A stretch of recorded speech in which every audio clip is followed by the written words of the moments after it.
आपसे दरखास्त है कि इस वीडियो को लाइक जरूर करें। हज 2026 के तमाम हाजियों के लिए ये वीडियो बहुत अहम और बहुत खास होने वाली है, इसलिए कि हुज्जाज इकराम बार बार एक सवाल कर रहे हैं कि हज 2026 का टोटल खर्चा कितना आने वाला है।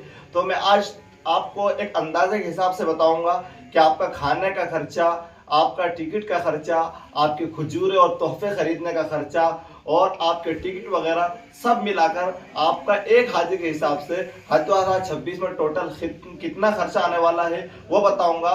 साथ ही में आज की वीडियो में मैं आपको मीकात के मुतालिक बताऊंगा कि इंसान जब हज पर जाता है तो उसको एहराम कहाँ से बांधना पड़ता है, कितनी पूरी मीकात है जिनको आप एहराम के बगैर पार नहीं कर सकते। अगर गए तो आपको दम देना पड़ेगा, आप पर दम लाजिम आ जाएगा, यानी एक कुर्बानी करना पड़ेगी। तो ये सारी तफसील इस वीडियो में मैं आपको बताने की कोशिश करूंगा, लेकिन इससे पहले आपसे दरखास्त है, अगर आप चैनल पर नए हैं तो चैनल को जरूर सब्सक्राइब करें, वीडियो को लाइक कर दें और आखिर तक जरूर वॉच करें। जी हाँ दोस्तों, मैं आपको बताता हूं कि अभी तक हमारे तमाम हाजी भाइयों ने पहली और दूसरी किस्त मिलाकर 2,77,300 रुपए अदा कर दिए हैं। अब बात करते हैं कि अगर आप कुर्बानी हज कमेटी के जरिए कराते हैं और हज कमेटी को आप पैसा जमा करते हैं कुर्बानी का, तो आपको 720 रियाल यानी 16,000 से लेकर 17,000 रुपए जमा करना पड़ेंगे, जो आपके तीसरी किस्तों में शामिल कर दिए जाएंगे और उसके अंदर उसको आपको जमा करना होगा।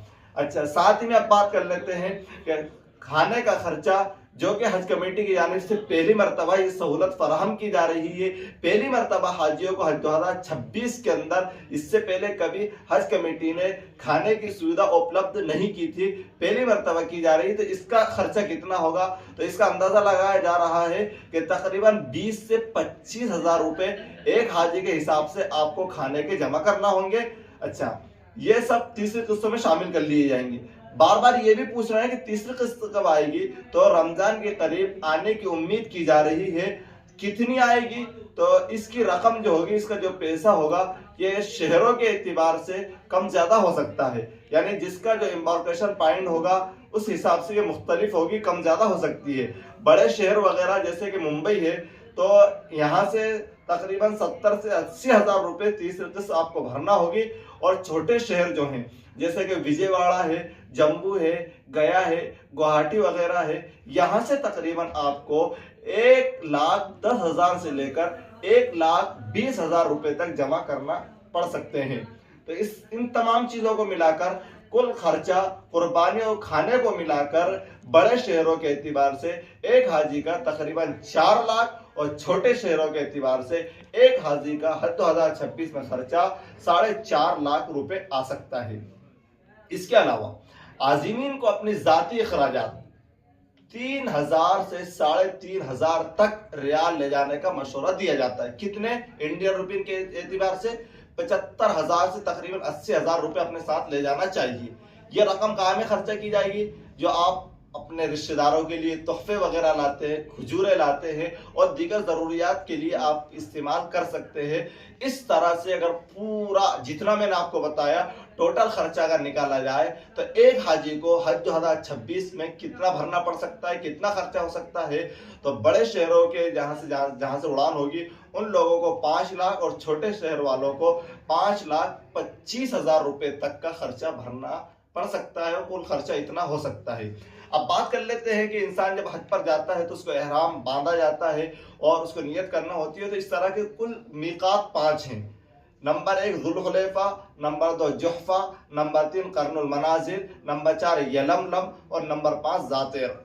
जुल्हुलैफा जो है ये मदीना से आने वालों के लिए पड़ता है। इससे आने से पहले आपको एहराम बांधना जरूरी है और ये मक्का से तकरीबन 450 किलोमीटर की दूरी पर है। और जुहफा जो है ये शाम, मिस्र, उर्दून और यूरोप की तरफ से अगर आओगे तो आपको ये मीकात पड़ेगी। इससे पहले हराम बांधना जरूरी है, नियत करना यहीं से जरूरी है और ये मक्का से 187 किलोमीटर की दूरी पर है। तीसरा जो मीकात है, तीसरी मीकात वो है कर्नुल मनाजिल। ये किन लोगों को पड़ती है? तो अगर इराक, नजद, ताइफ वाले या इस रास्ते से अगर आपका आते हो तो आपको ये पड़ती है, और ये मक्का से 94 किलोमीटर की दूरी पर है। चौथी है यलमलम, ये किन लोगों को पड़ती है? तो हिंदुस्तान, पाकिस्तान, बांग्लादेश, जनूबी एशिया, ये लोग अगर जाते हैं हज पर तो ये रास्ते में पड़ती है। और जद्दा एयरपोर्ट से बस जद्दा एयरपोर्ट के करीब में ही ये वाली मीकात।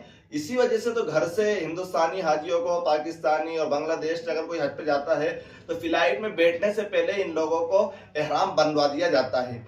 और यलमलम के आने से पहले, यलमलम यानी कि जद्दा के आने से 15 से 30 किलोमीटर की दूरी पर नियत करा दी जाती है फ्लाइट के अंदर ही। अगर ये आपने नियत नहीं की, एहराम नहीं बांधा और आप यूं ही पार करके चले गए तो आपके ऊपर कुर्बानी लाजिम हो जाएगी, दम लाजिम हो जाएगा।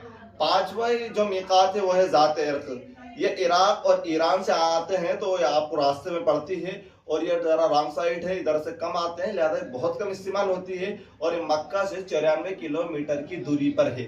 ये चंद चीजें थी, मैंने वजाहत करने की कोशिश की। इससे पहले मैंने कई वीडियोस बनाई हैं, आप क्या क्या तैयारी कर सकते हैं, किन किन चीज़ों का करना बहुत ज़रूरी है, ख़ासतौर से उन हाजियों के लिए जो पहली मरतबा हज पर जा रहे हैं या जो उम्र दराज हैं या गाँव से ताल्लुक़ रखते हैं, उनको बहुत ज़्यादा नॉलेज नहीं है, उन्होंने फॉरेन कंट्रीज का इससे पहले कभी सफ़र नहीं किया है। तो इससे पहले मैं एंड स्क्रीन में उस वीडियो को लगाऊंगा, आप इस वीडियो को ज़रूर वॉच कीजिए ताकि आपके लिए वो वीडियो भी बहुत नॉलेजफुल है। और ये वीडियो भी मैंने आपके लिए बहुत खास बनाई है, बहुत मेहनत की है। बाकी आप इसी तरह से अच्छी अच्छी वीडियोस हमारे चैनल पर देखना चाहते हैं तो फिर आपसे दरख्वास्त करूंगा कि आप हमारे चैनल को ज़रूर सब्सक्राइब करके रखें, वीडियो को लाइक कर दें, और अगर आपको इन्फॉर्मेशन अच्छी लगी हो तो सदका जारिया की नियत से अपने दोस्त अहबाब में ज़रूर शेयर करें। मिलते हैं अगली वीडियो में, जब तक के लिए खुदा हाफिज, आप अपना ख्याल रखें। अस्सलाम वालेकुम वरहमतुल्लाह।